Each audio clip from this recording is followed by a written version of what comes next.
Ravi recording by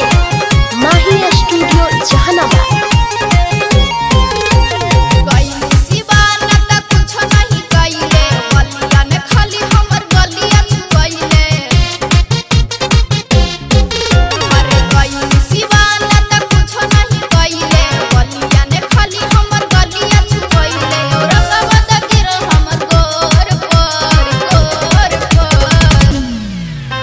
के सेवा न जान बद के लाई कनना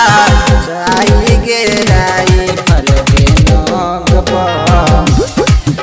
आके जीला जान बद के लाई कनना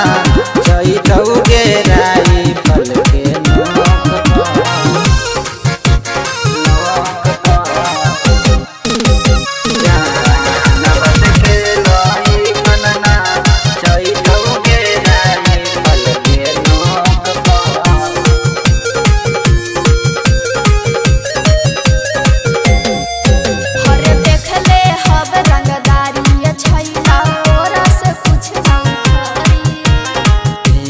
बच्चा के सबे तोरे जैसन पर चढ़ी देखले हब रंगदारी छैला तोरा से कुछ यहाँ के लइकन सबे के छौड़ी तोरे जैसन पर चढ़ी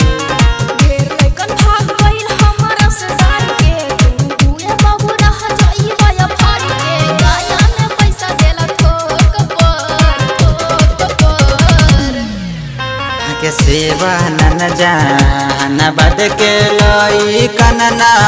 जाई गे राई फल के नोक जीला जान बद के लाई कनना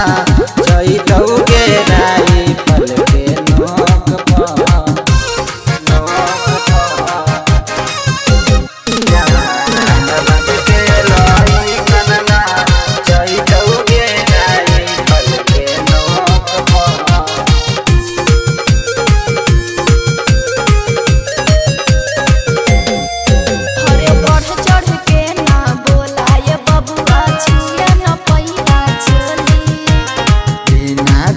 ले कदी ही बसवा तबे तोरो पता चली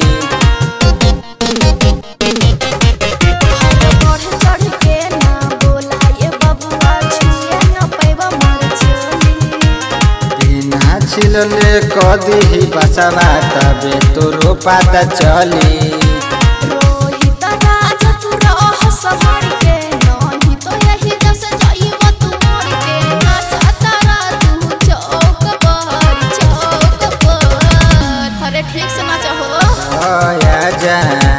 बद के लाई कनना